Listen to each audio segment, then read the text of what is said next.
Hi, I'm Albert Yip. This presentation is part of the Big History Invention series. This presentation is on food preservation.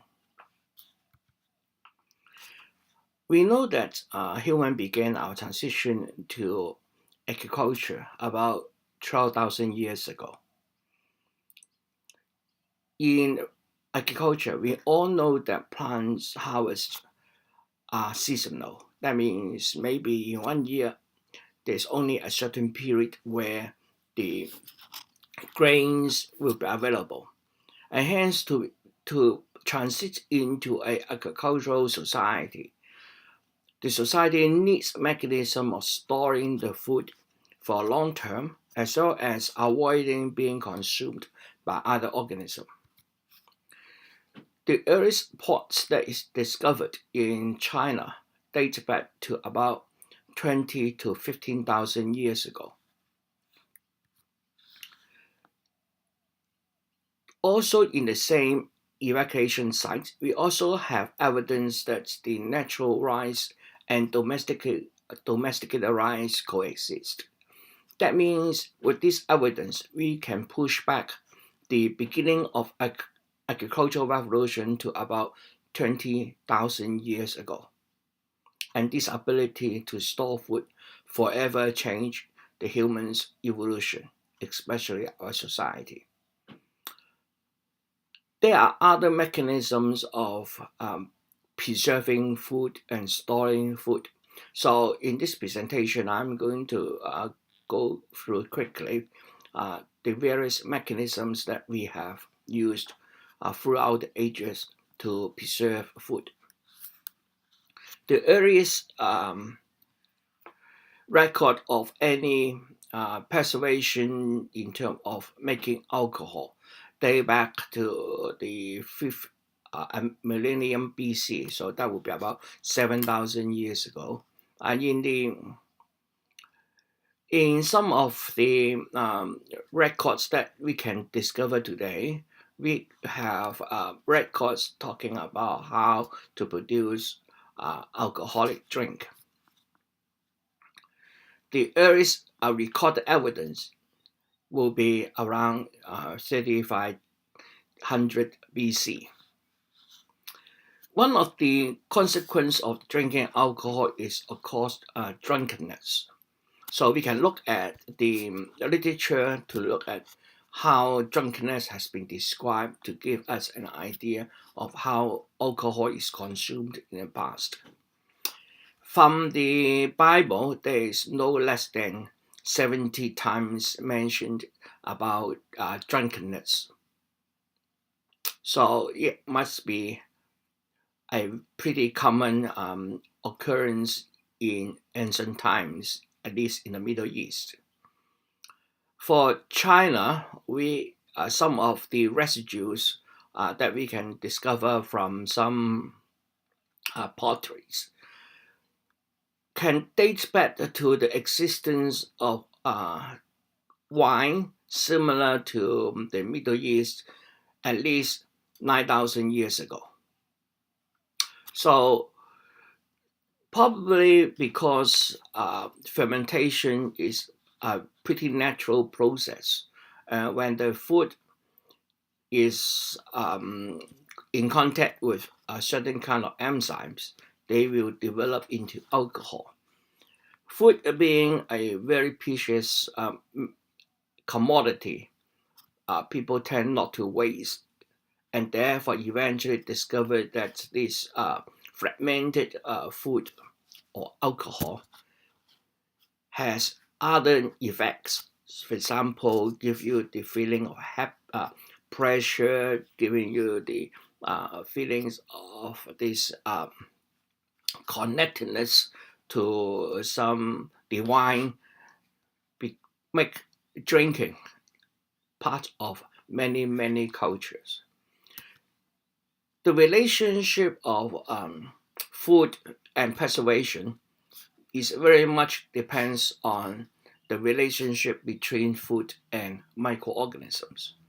In general, food preservation means either preventing the growth of bacteria, fungi or other microorganisms, or by introducing some benign fungus, bacteria, etc., into the food in order to outcompete the bad bacteria and so forth. One of the most common food that we eat almost on a daily basis is cheese. Cheese is a fermented milk product. So the fermentation itself, for example, the wines, the cheese, the beers, make use of introducing a benign organism, typically the yeast, and then these microorganisms will keep the pathogens in check by creating a competing environment. At the same time as the organisms produce alcohol, the alcohol create a toxic environment for other microorganisms as well. On the other hand, fermentation also can make food more nutritious, probably because we have evolved to digest or seek the help of other organisms for our digestion. So fermented food typically will increase the nutritious value and also make it more palatable to us. One of the common fermented food in China is this fermented bean curd or tofu. On this photo on the left, small pieces of bean curd or tofu has been introduced with some kinds of a fungi, and the fungi actually grow on the surface of this bean curd, forming this white silky filaments. And then this white silky filaments is being packed together, add a bit salt, and then to stop the fungi first fermentation process and initiate a second fermentation process. After that, then this tofu or fermented bean curd is usually packed in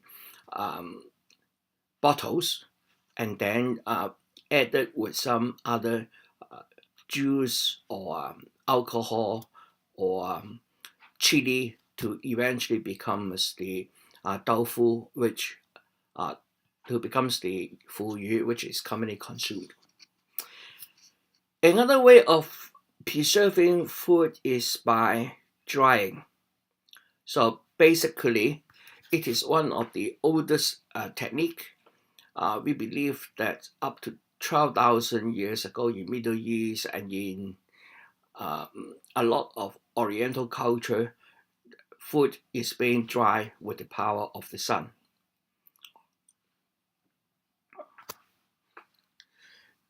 A second method of preserving food is by putting the food in high concentration of salt.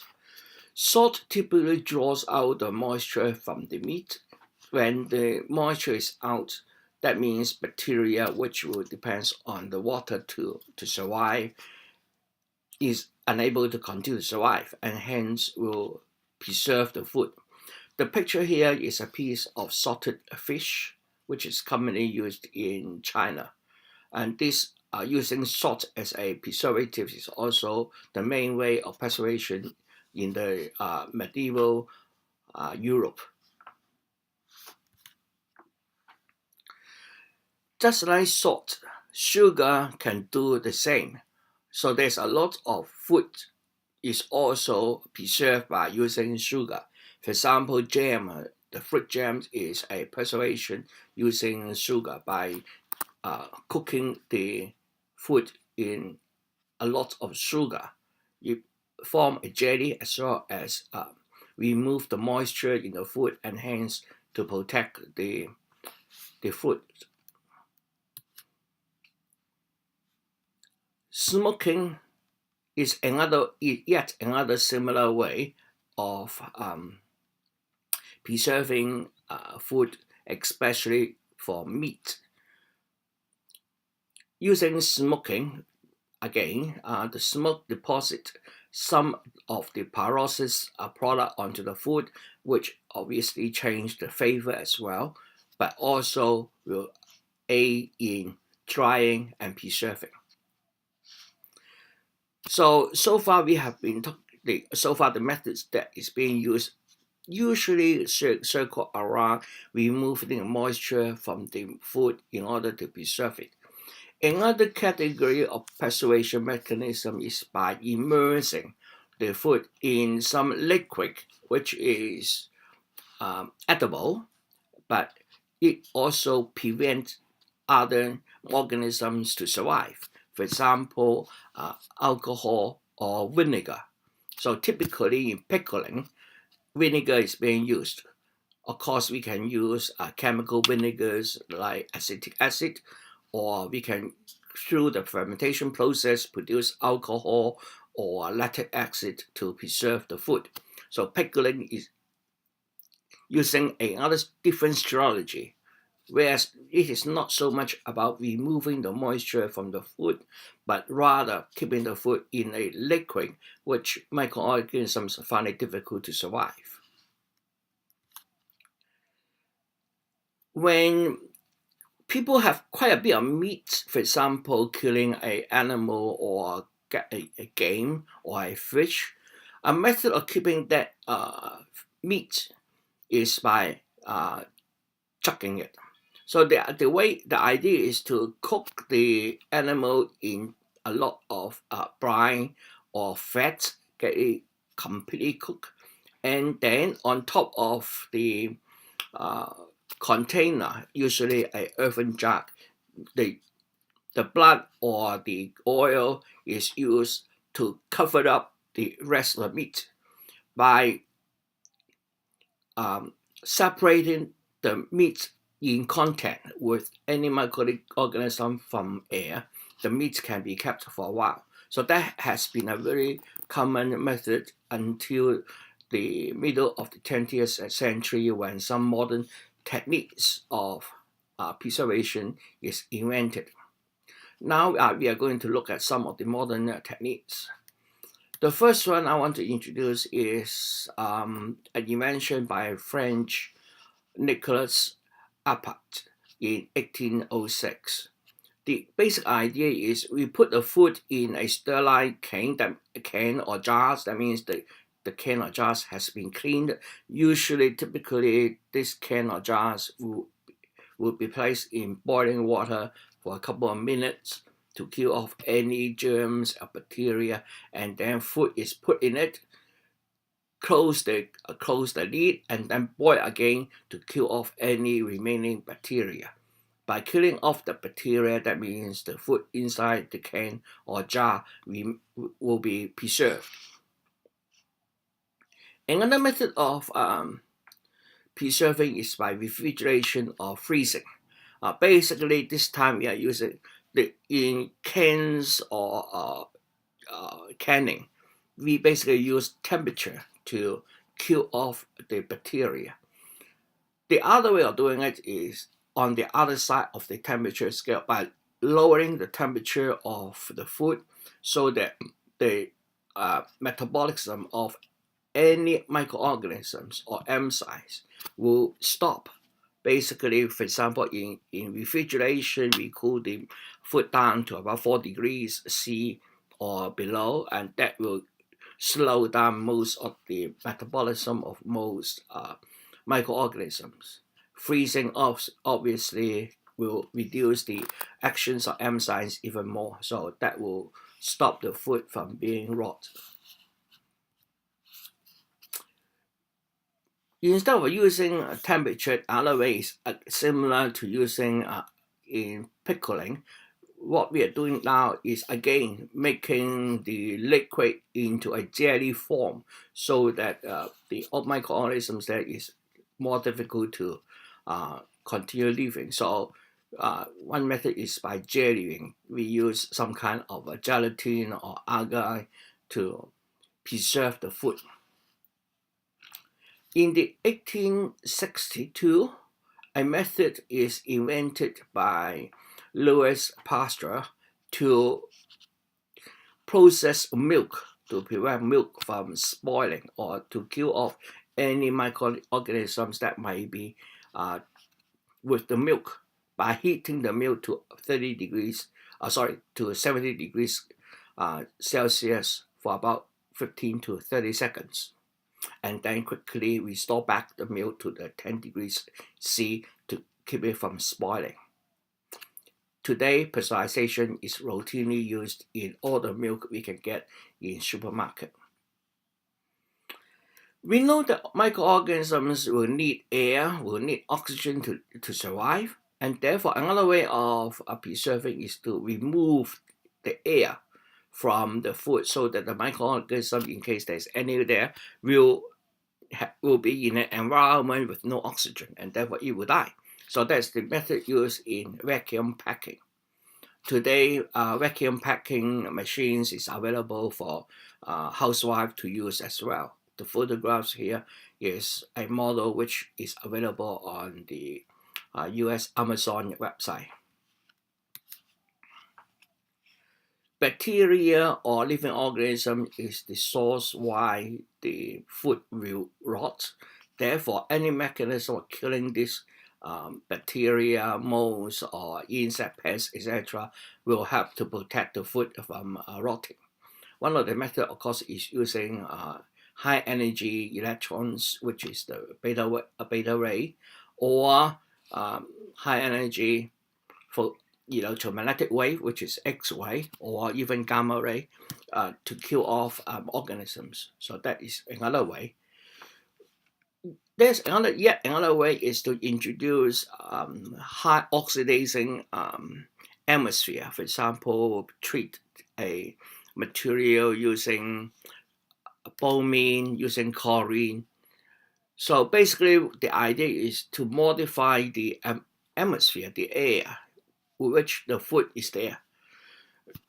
Today, a lot of protection come from changing the atmosphere in the storeroom. For example, injecting a lot of carbon dioxide into the atmosphere so that there is less oxygen there. With less oxygen, that means a microorganism also will not survive that much.